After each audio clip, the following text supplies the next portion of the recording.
We have an active shooter. Let's go ahead and declare this a mass casualty. Welcome to Active Shooter, a podcast that covers the whys, the hows, and the aftermath of active shooter and mass casualty events.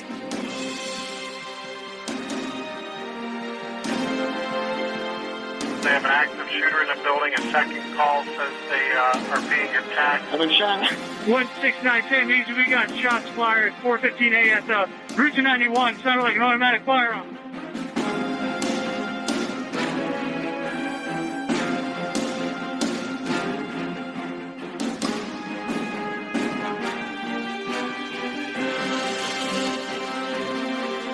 Active shooter, reports of an active shooter mass casualty incidents. Thank you for listening. You are listening to Active Shooter, a podcast that may contain adult themes, explicit language, and graphic depictions of violence. Portions of this show may be traumatic for those under 18. Listener discretion is advised. It was a dramatic, bloody day of workplace violence, car chases, and a suspected cold-blooded killer now in handcuffs. A man so callous after his alleged rampage, sources tell us he was spotted by police casually walking down the street, smoking a cigar. Overnight, police capturing after chasing him on foot, following an 11-hour multi-state manhunt for the suspected killer.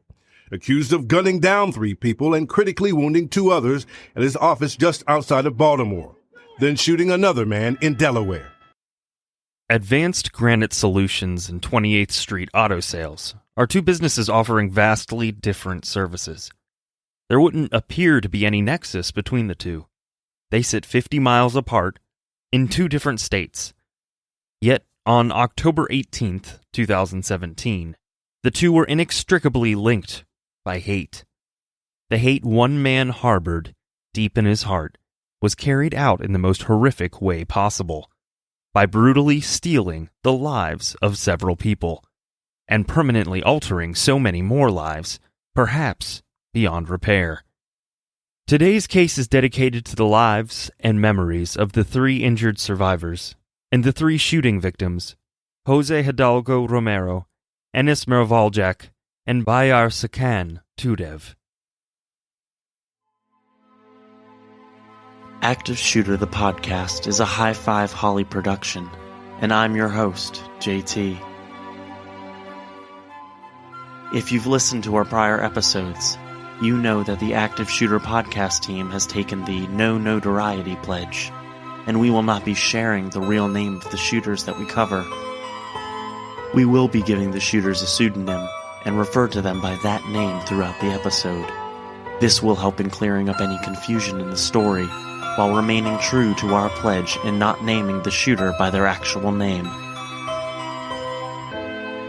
We will refer to today's shooter as Lance.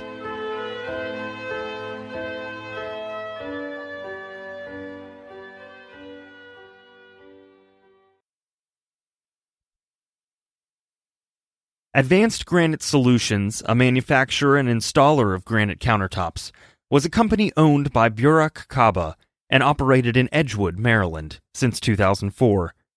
The business was located at 2111 Emerton Park Road and sat approximately 20 miles northeast of Baltimore. Employees of this business began arriving for their regularly scheduled shifts, including 37-year-old Lance, who arrived shortly before 8 a.m., which is when the business opened. Lance was employed as a machine operator with Advanced for about 4 months, and while things appeared normal on the surface, on Wednesday, October 18th, 2017, it turned out to be anything but routine. Lance wasn't at work long before heading back out to the parking lot, walking to his SUV where he pulled out and put on a black jacket. He re-entered the facility and returned to his workstation. Shortly before 9 a.m., Lance was seen on video surveillance standing close to one of the machines while speaking to 5 coworkers. He told the men to, quote, "Come with me. I want to say something to everybody." Without another word, Lance raised his weapon and shot each of the men, severely injuring 2 and instantly killing the other 3. including 34-year-old Jose Hidalgo Romero, who went by Oscar. Oscar, described as, quote, a light in the Latino community, was a diligent worker who didn't hoard his money or buy fancy clothes or cars. He donated a portion of the salary to help pay the rent at the church he attended, a place that he visited several days a week to worship.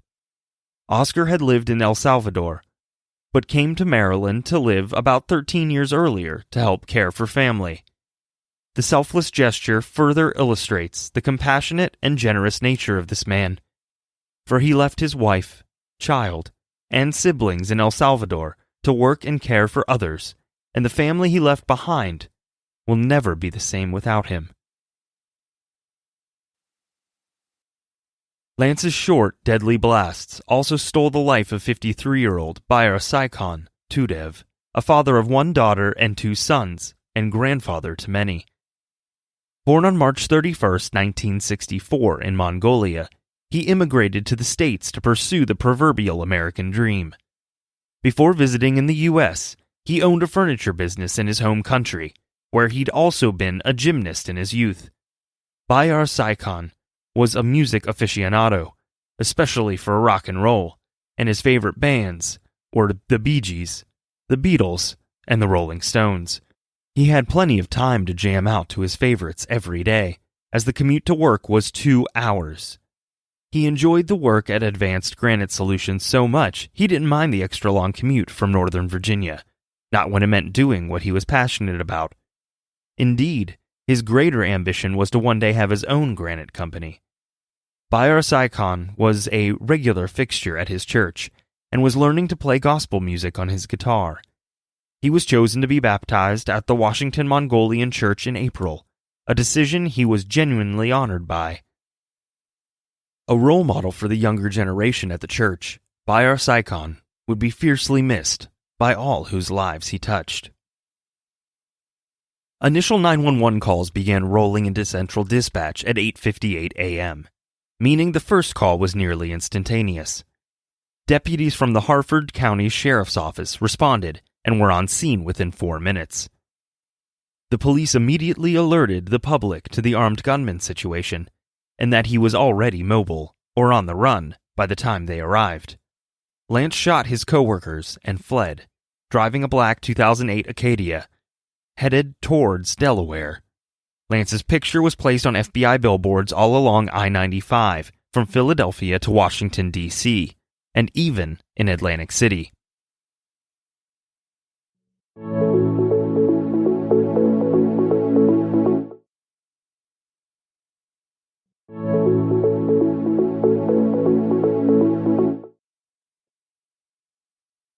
While the manhunt was on, back at Advanced Granite, police encountered the third deceased shooting victim, Enis Marvaljek, a 48-year-old man born on February 15, 1969, in Bosnia-Herzegovina.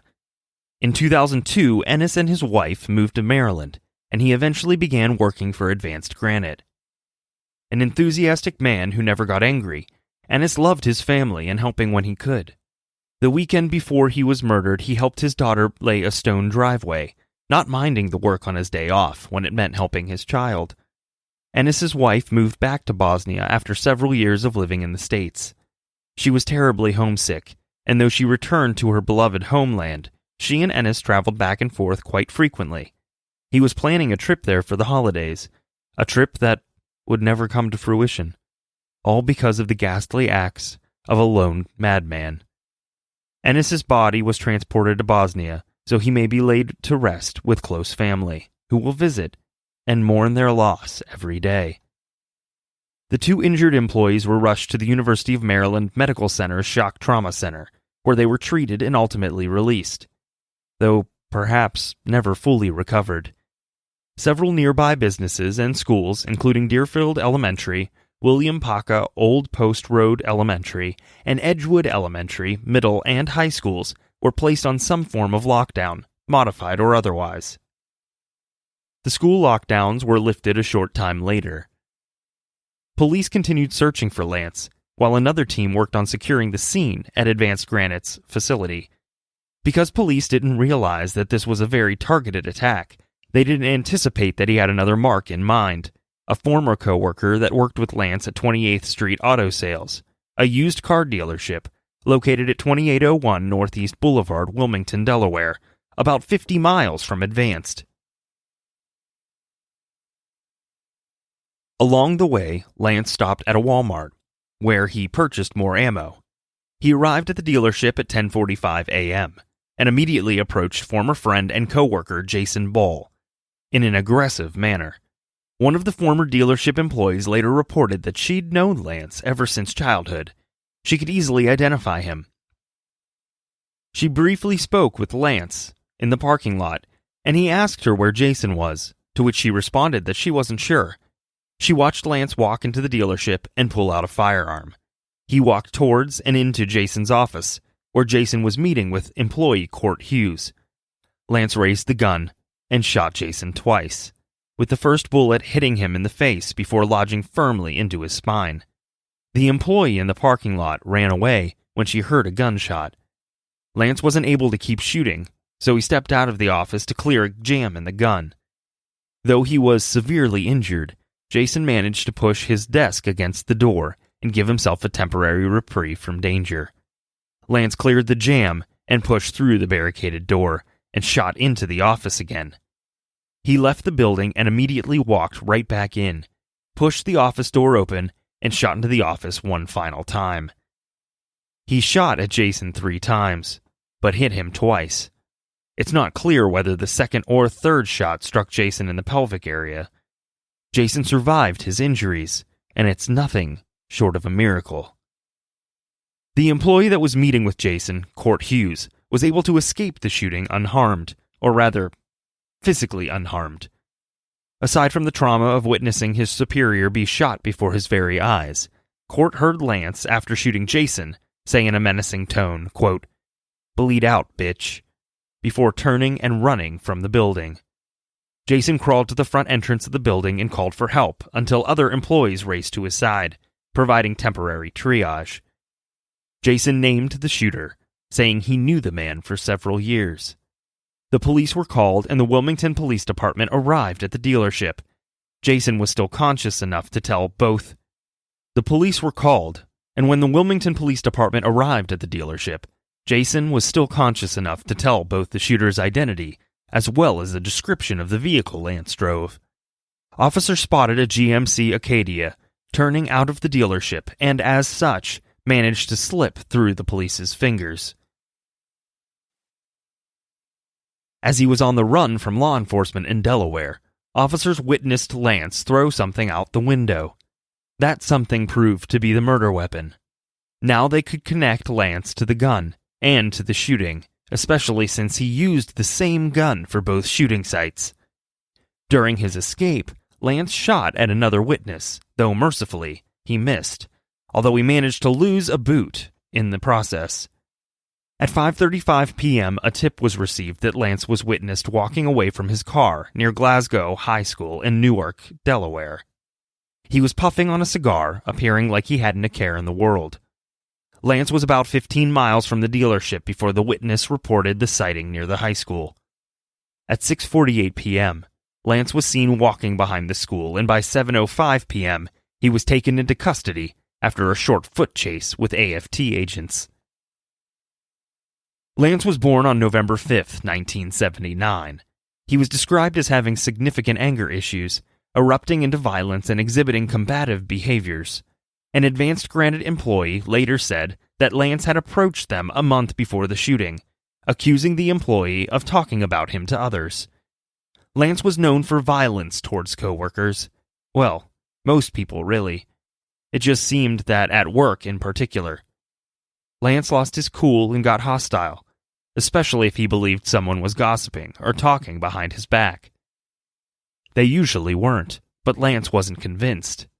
Several employees filed complaints with Human Resources, but nothing ever seemed to come from it. In Delaware alone, Lance was arrested 43 times. He rarely made rent on time, and as such was frequently named in landlord-tenant suits. He also had a plethora of traffic violations. In 2014, he believed a coworker was talking against him, so he put the employee in a chokehold, which is clearly an over-exaggerated reaction, although not as over-the-top as when the incident was reported to police. When Lance learned about the police report, he forced the coworker into the parking lot where he proceeded to slam the employee to the ground, hard enough for them to lose consciousness. Lance was charged with offensive touching, which feels like a gross minimization of what actually transpired. The case was dismissed, though the reason why remains unknown. During March of 2015, Lance was pulled over on US 40 in Cecil County, Maryland, for a broken headlight. Deputy First Class Joseph M. Kenley stopped Lance in the Big Elks Shopping Center parking lot. As he approached the vehicle and began speaking, Lance started to get, quote, extremely loud and aggressive. The deputy tried to calm Lance down, which only served to enrage him further. Another officer from the Elkton Police Department arrived on scene and ran Lance's license information. He had a suspended license and was wanted on a bench warrant for unpaid traffic citations. The police, along with the K-9 unit, began to search the vehicle and located a firearm under the center console of the Ford Explorer that Lance drove. Because he already had 15 felony convictions, which prevented him the right to possess a firearm. Lance was arrested and handcuffed, and because of the weapon and his record, Lance faced up to 9 years in prison. A mere 3 months later, the charges were dropped, and Lance was free without consequence. Though the police, specifically the sheriff's department, expected a criminal trial, the state's attorney's office dismissed the case, citing the reason as the sheriff's deputy who made the traffic stop asked them to. The sheriff's office denied these allegations, claiming the deputy appeared on the date of the trial, but the prosecutor elected to dismiss. During an interview later in October of 2017, the state's attorney claimed that there was insufficient evidence to proceed with the case, which really sounds like they just didn't want to deal with it. Perhaps if he was convicted during this incident, he wouldn't have had access to weapons, and thus the ability to carry out such a horrendous crime. In 2016, Lance was accused of punching and trying to rob Jason Ball, who was the shooting survivor from 28th Street Auto, discussed earlier in this episode. Lance was charged with offensive touching and robbery, but again, the case was dismissed, with no information as to why. In early 2017, Lance was terminated from JPS Marble and Granite after it was alleged that he punched a coworker and threatened other employees. The former boss indicated that he was so worried for his own safety when it came to Lance, he had even attempted to obtain a personal protection order. However, the request was denied. The state of Maryland refused to release any records about any former cases, so no additional information could be obtained. Shooting survivor Jason Ball and his best friend, who we'll call Stan for the purpose of clarity, were thick as thieves. Stan was Lance's brother. He and Jason were best buddies. They were out at a nightclub one evening when Lance claimed that his brother called him a rat, and that Stan and Jason hired some thugs to beat Lance up outside of the club. The assault was brutal, leaving Lance with a broken back and a deep laceration to his forehead. As a result of the head injury, Lance was placed into a medically induced coma. In January 2016, Stan was newly released from prison, and the brothers were together at their father's house when the siblings got into a physical altercation, although the reason why is unknown. At one point during this same incident, Jason and Stan left the residence, and Lance alleged that Jason, quote, drove the truck right into him.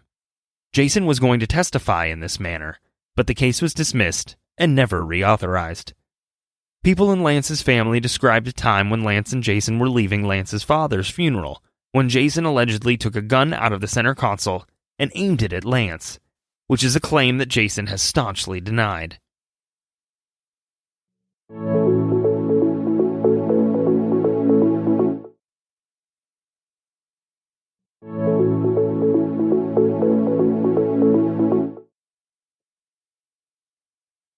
Lance was formally arraigned on October 19, 2017, in Delaware. He was charged with 1 count of attempted murder and 3 gun violations. He pled not guilty and was held on $2.1 million bail. The state of Maryland placed a detainer on Lance for 3 counts of murder and 2 counts of attempted murder. During the trial in Delaware for shooting Jason Ball, Lance testified at his own trial, never denying that he shot Jason, but tried to claim self-defense. Lance would later say that he believed Jason hired someone to murder him, so he shot Jason first. While being questioned, the state asked Lance, quote, "The exact morning at your place in Edgewood, Maryland, on October 18, 2017, when a group of people were gathering in a room, you shot them, right? You shot 5 people. 3 of them are dead. And isn't it true that was a little bit more to do with your state of mind on October 18th, 2017, that morning, than whatever this stuff was from 2014, 2015, and 2016, right?"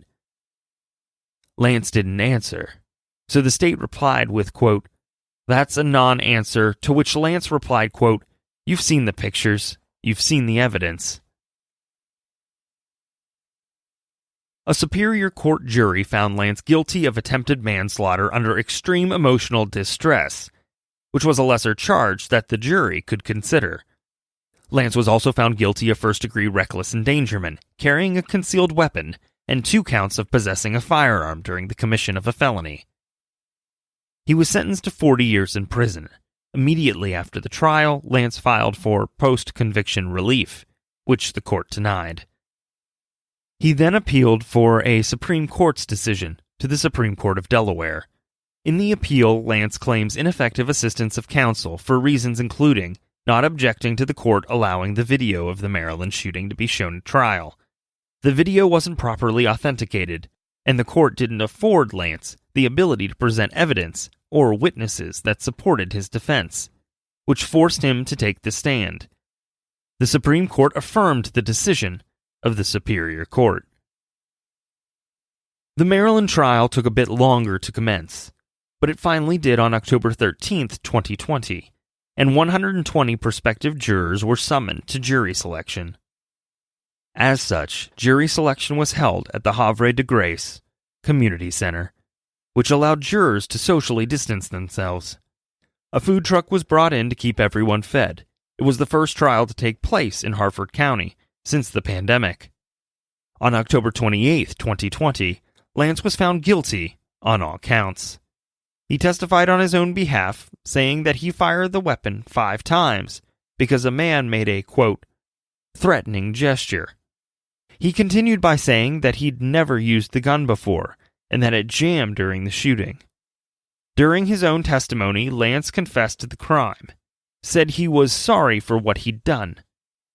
Lance continuously used profanities while testifying, and it took the jury under 24 hours to find Lance guilty of all counts. After a guilty verdict, the criminal responsibility phase begins. The jury must decide if the defendant was criminally responsible and in his right mind at the time of the shooting, which they did. Lance was sentenced to 3 consecutive life sentences, without the possibility of parole.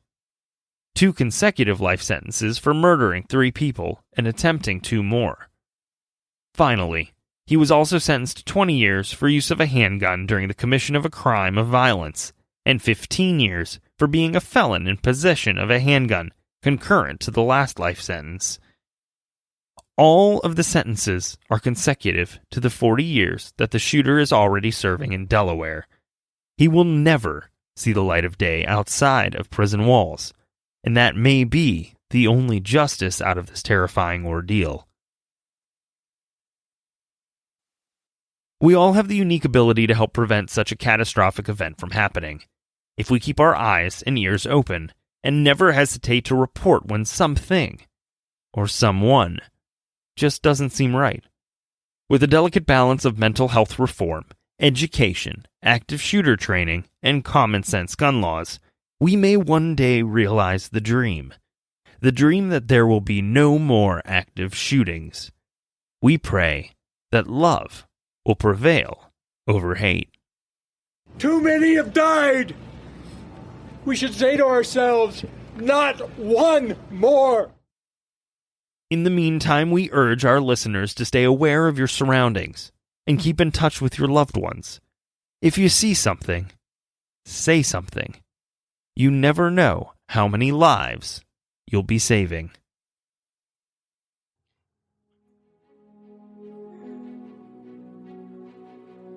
Thank you for listening to today's episode of Active Shooter, the podcast. Remember, if you see something, say something. There's no telling how many lives you may be saving. A big thank you to Darren Curtis, who composed some of the songs on our show. You can find him online at www.darrencurtismusic.com. Make sure to check us out on social media. You can find us on Facebook at Active Shooter, the podcast, and on Twitter at Podcast Active. Thank you, and be safe.